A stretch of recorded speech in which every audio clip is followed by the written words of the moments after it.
Hello.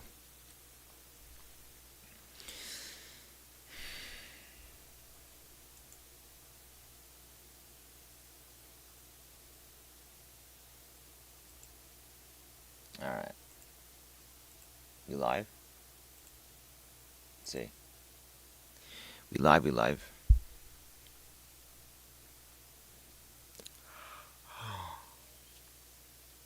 Are we live or hello? There we go. Okay. All right. So, I'm talking about something new here. This is oh shit, man. Do you know Haze? It's crazy, man. Anyway, Haze machines for like filming. Again, GPT led me here. But anyway, I want to talk about something interesting today, and that is intent compression. I don't want to type because it's really hard to type and speak. But okay, here goes. Any of you out there want to learn how to code in like the way going forward? There's no way anyone's going back to manual typing. But I don't know who's out there listening, but like the skills you learn as let's say in school you learn how to code with like certain coding skills, they're not useless, right? Like you oh, it's too hard to unpack. The thing is like okay, here's some takeaways.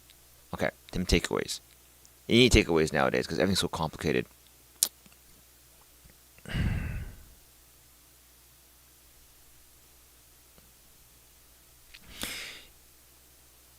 Coding, I'm just developing intuition. I always learn that way. I don't like formal learning. I do it through intuition. You just do it, your brain builds a neural network. It hasn't built the neural network to spit it out in a very formal manner, but you kind of get it. You know, some people just get it, but they can't explain how they get it. That's exactly what it is right now for me too.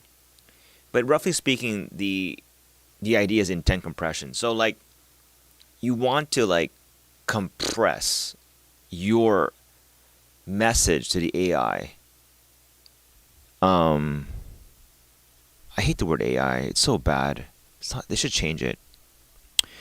But anyway, it doesn't matter. I'll use it for now. You want to compress it as much as possible. Get rid of like digressions and stuff, right? Typing is always best. There's no way.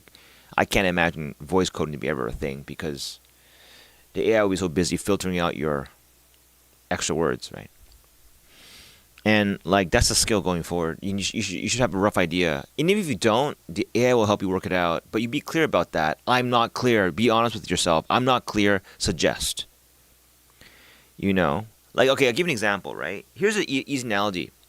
You go to a friend's house. He's a good cook, and you go, "Hey," he's like, "What do you want to eat?" And you go, "I don't know. Make me something good." Like that sounds polite because like yo, you decide, right? I'm giving it all to you. But you know what happens if you're the receiving end of that? You're like, what the fuck is that? Like you want how big? The portion. You want Western, Asian, good as in healthy, good as in taste fucking good, but don't we don't know. And that is such a loaded question. Some request. You should be like, well, how about a light salad that's creamy? You know, I mean, it's a bit better than the previous one, right? And if you don't know, ask, right? Like, what do you want to make? What are you good at making? What have you made last week? Help them with the ideas. You know, that's exactly what AI is. It's exactly the same thing. You know, this is why requests like make me a good program. I keep laughing at this. It's like it's stupid, right? Because you have to refine that, and the more and more you refine it, you approach the final product. That's exactly. It's almost like a blurry sphere that slowly crystallizes edge by edge piece by piece until it finally forms a rigid product that actually works and is ready to deliver to people. You're crystallizing something in your own mind and in space, and it is the most empowering, wonderful feeling I've ever experienced. It's like thought creation by thought, closer, not direct, but close enough. For me, because I'm a coder, this is by far the most exciting change I have ever seen in computing forever. Because it just so happens, this is what I'm naturally good at, I think. I love languages and intent. And it coding like this, it really works a muscle in the brain, I feel. compressing your words into very clear intents, and people respond positively to it. I realize that people who speak very well, everything they say is jam packed with meaning and intent, high signal to noise ratio. Doesn't mean you summarize too much. Then you underspecify. Then people don't know what you're talking about, like exactly right. But you can also overspecify, not over, but you can also go over that, fill the messages with noise. And the trick is finding a sweet spot. And as the best analogy is, a zip program couldn't compress it further. That's beautiful, right? Because what compression algorithms do is reduce redundancy, which is fantastic. It's just so, it's amazing to realize this going forward. So what is a real skill going forward? Do you or do you not understand what you're doing?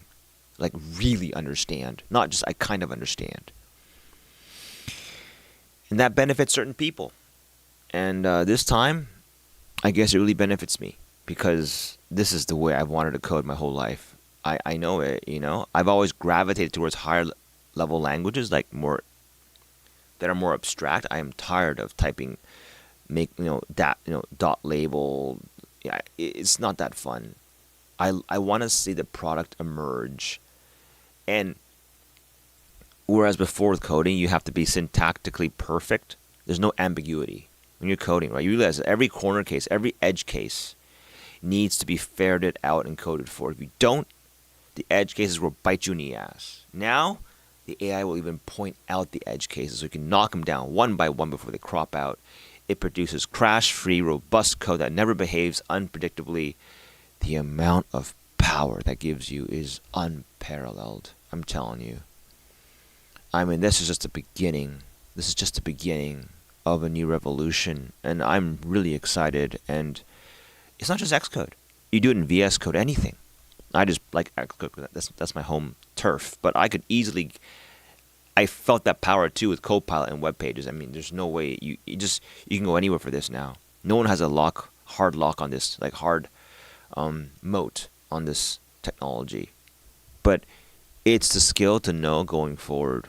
For sure, no one's coding like manually anymore. It's like trying to make a program in assembly, right? When you have C, all right, or making a C program when you have C++. Like that's not even that big of a. Well, no, I would say OO is pretty damn big for and every time you step up, the scope of what a person can do individually gets bigger and bigger and bigger. And of course, when a company's master, so will they. But my guess is this paradigm shift is way too big that it will take companies a longer time than maybe the smartphone times to really adapt to it because there's a lot of ambiguity. And when you're working across other people, and ambiguities can propagate and make it a mess. But as an individual coder, kind of gives back the individual coder some power, I think. I could make a game. I mean, it would flesh it. It would get close to it at least. And man, that is just. I'm so excited. Honestly, this is the time. Even though I am a little bit old, but still to be alive and to get back in the game where I belong, where I have belonged all this time. And I'm so thankful that the people in tech work this hard. Yeah, there's money involved, but they're not like that. Not really like that, are they? They want to see something happen in the world. And that's the cool thing. So it separates tech from like other businesses sometimes, I think, is that they want to see something happen and change. It's just magical. It's the closest thing to real magic I've ever. That and music. When music is such a beautiful signal, I listen to what is it called? Undertale. It was performed. You should look it up. It's like Undertale, performed by some instrument maniac or something. It's a beautiful performance of Undertale's main theme. I was in tears. It's a beautiful melody.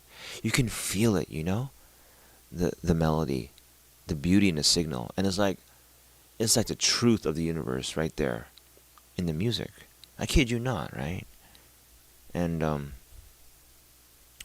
So I always felt that music is like a pure signal. You cannot deny it. It's like the truth, like sensing your own consciousness. Whereas what people say on the media is full of, I don't want to say lies, it's just a lot of, it's noise in the context of certain things, right?